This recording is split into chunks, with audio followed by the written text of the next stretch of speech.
तो पता नहीं, मुझे ऐसा लग रहा है कि कुछ ऐसी चीज़ें हैं जो अब अनिश्चितता इससे ज़्यादा क्या हो सकती है। ट्रंप साहब जब तक हैं तब तक अनिश्चितता ही मान के चलिए। कुछ ऐसी चीज़ें हैं जो शायद हम लोग नहीं देख पा रहे हैं। ऐसा कुछ है क्या अनुराग सिंह जी? हाँ, लक्ष्मण जी देखिए, एक एक एक कहावत है मार्केट्स में, यहाँ बड़ी चर्चित होती है। There are no bad stocks, there are only bad prices. मतलब क्या है कि कोई स्टॉक बुरा या अच्छा नहीं होता, सिर्फ प्राइस अच्छे और बुरे होते हैं। हम्म,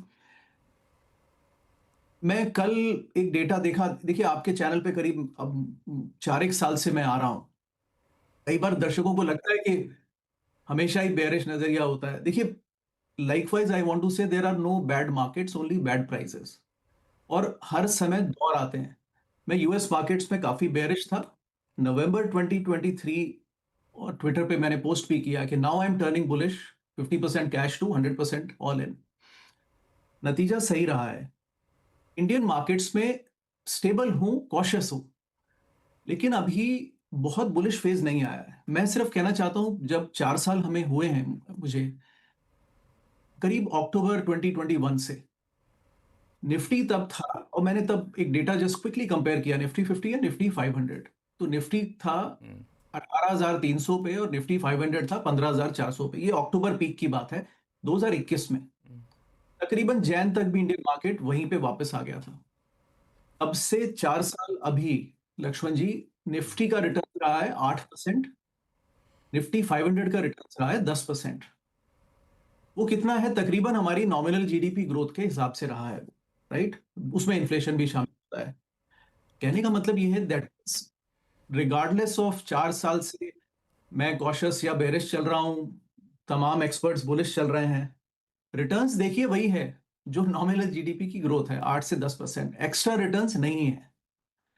तो कहने का मतलब ये है लक्ष्मण जी के वो प्राइजेस जो पीक हो गए थे, वहां से आप 22 25 पी पर अगर पहुंच जाते हैं, तो फिर आपको रिटर्न्स बनाना किसी भी मार्केट में बहुत मुश्किल होता है अगले 4 5 साल के लिए। और जब तक आप उस लेवल पे खरीदेंगे जो भी सामान, स्टॉक स्पेसिफिक छोड़ दीजिए, मैं एसआईपी इन्वेस्टर्स की बात कर रहा हूं जो ब्रॉडर इंडेसेस और मार्केट पे इन्वेस्टेड रहते हैं, तो वो रिटर्न्स नहीं बनेंगे। इस पर एक और छोटी बात ऐड कर दूं लक्ष्मण जी के, सो बाय द वे, आज भी it's there is nothing wrong with the markets. सिर्फ जो नॉमिनल ग्रोथ है जीडीपी की 10%, और अब तो शायद 9% रहे क्योंकि इन्फ्लेशन नीचे आ गया है, वो ही रिफ्लेक्ट करेगी आपके मार्केट्स में। डाउनसाइड रिस्क हमेशा थोड़ा ज्यादा बना रहेगा, अपसाइड रिस्क उससे ज्यादा नहीं है, राइट? तो ये मोटा मोटा ये इक्वेशन है। And that is why I have always been saying that please set up expectations को 10% के रिटर्न पे एक्सपेक्ट कीजिए, पुराने नंबर मत लगाइए। इन्फ्लेशन भी अब कम है। एक एक और मेजर सेइंग है लक्ष्मण जी, विच इज के मार्केट में सबसे खराब रिटर्न्स उसके बनते हैं जो प्रिडिक्टेबल बायर होता है। देखिए, ये रोज यहाँ मोल भाव होता है, ट्रेडिंग होती है। जब आप प्रिडिक्टेबल बायर बन जाएंगे तो आपको सबसे खराब प्राइसेस मिलेंगे, क्योंकि अगला उसके हिसाब से एडजस्ट कर लेगा। ये जो और ये this this I fully appreciate SIP and everything, but ये फिनोमेना ना सिर्फ यूएस मार्केट के एसएनपी को और 401k के रिटर्न्स को देख के एक्स्ट्रापोलेट कर लिया है।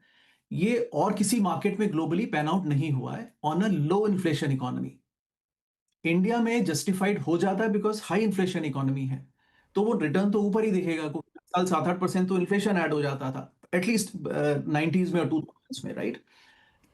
ये जो निफ्टी का 12% का रिटर्न है सिंस इंसेप्शन 1994 से 40 साल तक, 12% का रिटर्न है निफ्टी लेवल पे, और निफ्टी 500 का 11 है।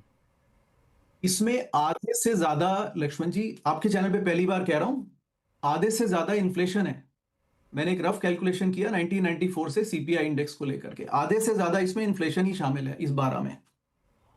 ओ। कुल मिला के अगर हम समराइज करें, तो आई थिंक ये प्राइसेस ठीक हैं, इकोनॉमी भी अच्छा कर रही है, लेकिन 8 से 10% रिटर्न का कुल मिला के वो बनता है, मूल सिचुएशन बनती है।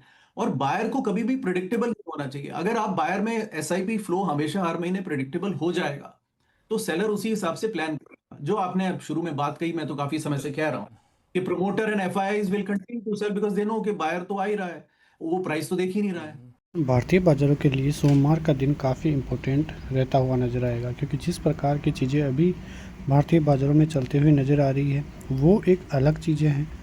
जिस प्रकार से शुक्रवार का दिन भारतीय बाज़ारों के लिए रहा है, ज़बरदस्त ब्रेकडाउन की स्थिति भारतीय बाज़ारों में बनी है, और यदि बाज़ारों में फिर से 25,000 का लेवल रीगेन नहीं होता है तो फिर दिक्कतें भारतीय बाज़ारों की तरफ से बढ़ती हुई नज़र आएगी।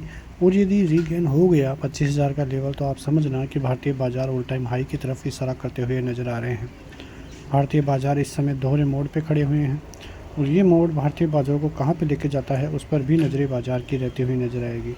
क्योंकि जिस प्रकार से ब्रेकडाउन देखने को मिला है, ऐसी कोई खबर भी नहीं थी जिसकी वजह से कोई बड़ा ब्रेकडाउन भारतीय बाज़ारों की तरफ से आए, और ऐसे संकेत भी भारतीय बाज़ारों की तरफ से देखने को नहीं मिल रहे थे। लेकिन इस प्रकार से भारतीय बाज़ारों का गिरना थोड़ा बहुत अलग विषय भारतीय बाज़ारों पर बनता हुआ नज़र आ रहा है। टैरिफ का भारतीय अर्थव्यवस्था पर असर नहीं पड़ा है। खपत, विदेशी मुद्रा भंडार ताकत बने हुए हैं, और रेटिंग एजेंसियों का भी यही मानना है। वहीं जो S&P है उनका ये मानना है कि भारतीय बाज़ार अच्छी खासी स्थिति में ही है, और जिस प्रकार से रेटिंग जो है उन्होंने इंडियन मार्केट्स की बढ़ाई भी है। तो ये सभी आंकड़े भारतीय बाज़ारों को पॉजिटिविटी की तरफ ही लेकर जा रहे हैं। उसके अलावा आप देखोगे तो विशेषज्ञ है सोमवार को पोवेल के नरम रुख के वाले संकेतों को और अनुकूल वैश्विक धारणा के चलते सकारात्मक शुरुआत की उम्मीद यहाँ पे देखने को मिल रही है। हालांकि ट्रंप के टैरिफ संबंधी चिंताएं अभी भी बनी हुई है। तो जो पोवेल है, जेरोम पोवेल है, उनके जो संकेत आते हुए दिखाई दे, उसकी वजह से ही कल आप देखें तो अमेरिकी बाज़ारों में ज़बरदस्त तेज़ी देखने को मिली। S&P, Dow Jones all time high देखने को मिले, करीब 1.5 से 2% की तेज़ी वहाँ पे देखने को मिली। तो ये सभी संकेत भारतीय बाज़ारों के लिए सोमवार के लिए काफ़ी पॉजिटिविटी देकर जाएंगे, क्योंकि इंडियन मार्केट्स में ऑलरेडी ही गिरावट थी, और अमेरिकी बाज़ारों में इस प्रकार की तेज़ी होना भारतीय बाज़ारों के लिए काफ़ी अच्छे संकेत देखने को भी मिलेंगे।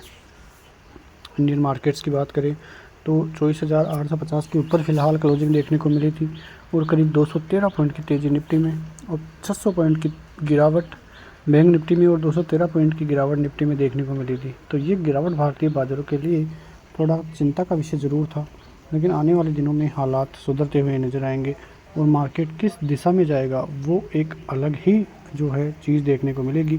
क्योंकि ये जो अभी बाज़ार खड़ा है वो एक अहम लेवलों पर है, और अहम संकेतों के हिसाब से भारतीय बाज़ार चलते हुए भी नज़र आ रहे हैं। सोमवार को लेवल्स पे बात करें तो आप देखोगे तो बाज़ार 24,850 से यदि 950 और 25,000 से ऊपर जाता है और टिक जाता है तो वो भारतीय बाज़ारों के लिए काफ़ी अहम संकेत देके जाएगा, जो भारतीय बाज़ारों को ऑल टाइम हाई की तरफ लेके जाएगा। और यदि 24,800 का स्तर टूटता है, 750 का स्तर टूटता है, तो फिर मानना कि भारतीय बाज़ारों की तरफ से और ज़्यादा बड़ी दिक्कतें देखने को मिल सकती हैं। फिलहाल मिलते हैं नेक्स्ट वीडियो में, तब तक के लिए जय हिंद।